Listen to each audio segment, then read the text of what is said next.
हाय, मैं आस्था। मेरी शादी को अब लगभग 2 साल होने को आएंगे, पर फिर भी नई नई ही शादी कंसिडर करते हैं। जब मेरी नई नई शादी हुई थी तब मेरे साथ मेरे घर पे मेरी सास, मेरे ससुर, मेरे हस्बैंड और मेरी ननद रहती थी। मेरे देवर जो है वो पढ़ने के लिए दूसरे शहर में थे। मेरी शादी के वक्त मेरी ननद ज़्यादा रस्मों में दिखी नहीं, बस शादी के टाइम पे थी और कुछ रस्मों में आधे घंटे के लिए वगैरह होगी, ज़्यादा नहीं। ना ही किसी से बात करती थी और ना ही किसी के साथ घुलती मिलती थी। मुझे लगा कि नेचर होगा उसका वैसा, क्योंकि मेरे हस्बैंड भी थोड़े शाई टाइप से शांत है, तो मुझे लगा कि भाई बहन सेम होंगे। मैं एक साइकोलॉजिस्ट हूँ। मैंने शादी के बाद भी अपनी जॉब कंटिन्यू की और मेरे सास ससुर को कभी कोई प्रॉब्लम नहीं रही है, ना मेरे रहन सहन से, ना मेरी जॉब से, किसी भी चीज़ से, जो कि मुझे बहुत अच्छा लगता था। मेरी ननद जो है मेरे शादी के बाद मुझे अपने घर पे दिखी नहीं। मैंने पूछने की भी कोशिश की तो मेरे हस्बैंड ने बोला कि अरे वो ना थोड़ी एंथुजियास्ट है, थोड़ी सी एडवेंचरस है, तो वो घर पे रहती नहीं है, यूजुअली बाहर घूमते रहती है और हम भी उसे कभी मना नहीं करते। और क्योंकि वो ऐसी ऐसी जगह पे जाती है जहाँ पे मोबाइल के नेटवर्क नहीं रहते, तो हम उसे कॉल करके भी सताते नहीं हैं, लगता ही नहीं है कॉल। मुझे लगा कि ऐसे भी हो सकता है, क्योंकि जब मैंने उसे शादी में देखा था वो तो बहुत शांत थी, ना किसी से ज़्यादा बात करना और ना ही रस्मों में ज़्यादा देर रुकी। मैंने बोला कि हो सकता है नए लोगों के साथ वो ऐसी हो, पर रियल में वो अलग हो। मैंने चीज़ों पे ज़्यादा ध्यान नहीं दिया। मेरे घर का एक रूल था, हमारे ऊपर के फ्लोर पे एक रूम थी, वहाँ पे मुझे जाना सख्त मना था। मैंने शुरुआत में तो कुछ पूछा नहीं, पर जब मैंने पूछा तो मेरे हस्बैंड ने बोला कि एक्चुअली मेरे दादाजी की डेथ हुई थी उस रूम में, तो हम उस रूम में ज़्यादा जाते नहीं हैं और मैं नहीं चाहता कि उस रूम में जाके कोई वहाँ की चीज़ें हिलाए और उनकी एग्जिस्टेंस या फिर उनके उनके अस्तित्व को हिलाने की कोशिश करे। मुझे भी जो कि सही लगा, तो मैंने भी उनकी प्राइवेसी में घुसने की कोशिश नहीं की। मैं देखती थी कि मेरे हस्बैंड ऑफिस से आने के बाद उनका एक रिचुअल था, वो रोज़ 1 घंटा ऊपर के रूम में जाते थे। स्टार्टिंग में मैंने उनसे कोई क्वेश्चन नहीं किया, बट एक दिन मैंने उनसे ऐसे ही पूछ लिया कि आप ऊपर जाके करते क्या हो? तो उन्होंने बोला कि अच्छा लगता है मुझे ऊपर जाना, मेरे मेरे दादाजी को मैं बताता हूँ मेरे दिन भर मेरे साथ क्या हुआ है, मेरा काम कैसा चल रहा है। मुझे वो ठीक भी लगा। मैं भी शादी के बाद जॉब करती थी। मैं जिस वक्त घर पे आती थी उसके 1 डेढ़ घंटे में ही मेरे हस्बैंड भी घर पे आ जाते थे। हम दोनों का काम बहुत अच्छा चल रहा था। एक दिन मेरे हस्बैंड ऑफिस गए थे, मैंने छुट्टी ले रखी थी। मेरी सास जो है वो मंदिर गई थी और कुछ देर बाद मेरे ससुर ने भी बोला कि वो मंडी जा रहे हैं सब्जियाँ लाने, और पूरे घर में मैं अकेली थी। मेरे पीछे काम भी पड़ा था, तो मैंने सोचा कि अब घर पे बैठे बैठे काम कर लेती हूँ। तो मैंने मैंने किचन विचन का काम समेट के अपना काम करने के लिए मैं रूम में बैठ गई। जब मैं अपना काम करने के लिए बैठी तो शुरुआत में तो बहुत शांति थी घर में। इतना बड़ा घर, वो भी पूरा अकेला।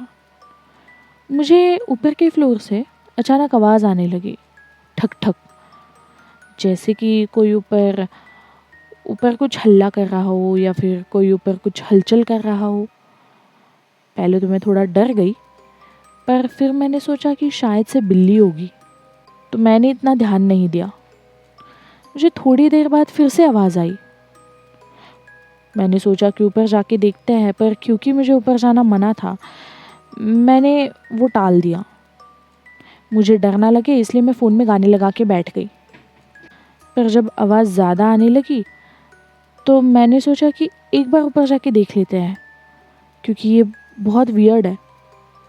मैं जैसे ही ऊपर जाने लगी मेरी सास ने मुझे पीछे से ज़ोर से आवाज़ दी कि आस्था, क्या कर रही हो? तुम्हें मना किया है ना ऊपर जाने के लिए, क्यों नहीं सुनती हो तुम? हमारे घर का एक ही रूल है कि ऊपर के फ्लोर पे नया इंसान नहीं जा सकता। मैं खुद नहीं जाती, देखा ना तुमने। मैंने बोला कि हाँ माँ जी, पर ऊपर से आवाज़ आ रही थी और वो पक्का बिल्ली नहीं थी। मेरी सास ने कहा कि देखो आस्था, हमें तुमसे कोई प्रॉब्लम नहीं है, पर हमारे घर के कुछ रूल्स हैं, वो तुम पालो तो बहुत बेहतर होगा। बाकी हम तो तुम्हें किसी चीज़ के लिए नहीं टोकते, इतनी सी बात मान लो। मुझे भी बुरा लगा और मैंने वो चीज़ छोड़ दी। फिर कुछ दिनों बाद जब मैं ऑफिस से हाफ डे लेके घर पे आई, तब मैंने देखा कि मेरे रूम के साइड वाले रूम में मेरे सास, ससुर और मेरे हस्बैंड कुछ बात कर रहे हैं, जैसे कि बहुत इम्पोर्टेंट डिस्कशन चल रहा हो। मुझे वो देख के थोड़ा सा वियर्ड लगा, क्योंकि मेरे हस्बैंड तो ऑफिस में चाहिए थे इस वक्त। मैं जैसे ही रूम में जाने लगी तो मेरे हस्बैंड रूम के दरवाजे पे आए और वो थोड़ा सा बौखला गए कि तुम क्या कर रही हो यहाँ पे, तुम तो ऑफिस में थी ना। मैंने बोला कि हाँ मैं ऑफिस में थी, पर काम जल्दी ख़त्म हो गया तो मैं आ गई। और आप क्या कर रहे हो, आप भी तो ऑफिस में चाहिए इस वक्त। तो मेरे हस्बैंड ने बोला कि नहीं, वो मेरा कुछ काम था, मेरे कुछ डॉक्यूमेंट छूट गए थे तो मैं आ गया। ऐसे बोल के उन्होंने अपना बैग उठाया और ऊपर वाले रूम में चले गए। वहाँ पे कुछ आधा पौन घंटा बिताया, गुस्से से बाहर आए, कार में बैठे और निकल गए। मैंने देखा कि मेरी सास भी बहुत ज़्यादा रो रही थी, मेरे ससुर भी गुस्से में थे, वो भी घर के बाहर गुस्से से निकल गए। मुझे पता ही नहीं चल रहा था ये सब क्या हो रहा है। मैंने अपनी सास से पूछा कि आप रो क्यों रही हो, क्या हुआ है, अखिल ने आपको कुछ बोला है, आप बताओ। तो मेरी सास बोलने लगी कि नहीं बेटा, अखिल ने तो कुछ नहीं बोला। मैंने बोला कि आप एक काम करो, आप दीक्षा को कॉल कर लो, आपको अच्छा लगेगा दीक्षा से बात करोगी तो। इतने साल हो गए, 2 साल हो गए, दीक्षा घर पे भी नहीं आई है। जैसे ही दीक्षा का नाम सुना, मेरी सास और रोने लगी। दीक्षा मेरी ननद है। अब चीज़ें इतनी इतनी वियर्ड हो गई थी कि मुझे भी जानना इम्पोर्टेंट हो गया था। भले ही इस घर के कुछ रूल्स है, पर मैं भी तो इस घर का हिस्सा हूँ। उस रात जब मेरे हस्बैंड वापस आए देर रात को, तब मैंने मेरे हस्बैंड को सोने ही नहीं दिया। मैंने बोला कि जब तक आप मुझे नहीं बताएंगे कि इस घर में हो क्या रहा है, मैं नहीं रह पाऊँगी आपके साथ। भले ही इस घर के कुछ रूल्स हैं, पर मुझे भी तो जानने का हक है। आपकी बीवी हूँ मैं। क्या हो रहा है ये सब, क्यों रो रही है सासू माँ, बताइए मुझे। तब अखिल ने बोला कि आओ यहाँ पे बैठो। एक्चुअली मैंने तुम्हें बताया था ना दीक्षा के बारे में, तो ऊपर वाले कमरे में हमने दीक्षा को ही रखा है। वो सुन के मैं हिल गई। मेरे हस्बैंड ने बोला कि दीक्षा 2 साल से इसी घर में रह रही है, ऊपर वाले कमरे में। ये सुनते ही मुझे समझ में नहीं आया कि मैं क्या रिएक्ट करूँ। मैं खुश हूँ, मैं शॉक हो जाऊँ, कि मैं दुखी हूँ। मैं पूरी क्लूलेस हो गई थी। तब मेरे हस्बैंड ने बोला कि एक्चुअली दीक्षा का एक बॉयफ्रेंड था और उसके घर में जादू टोना वगैरह किया जाता था। और जैसे ही मुझे ये बात पता चली, मुझे दीक्षा का उसके साथ रहना बिल्कुल पसंद नहीं था। मैंने दीक्षा को बहुत बार बोला कि तुम मत रहो उसके साथ। और यही बात उसके बॉयफ्रेंड को पसंद नहीं आई। उसके बॉयफ्रेंड ने सुसाइड कर लिया और सुसाइड करते करते उसने चिट्ठी में लिखा था कि दीक्षा कभी खुश नहीं रह पाएगी, और शायद दीक्षा पे कोई मंत्र फूंक दिया था।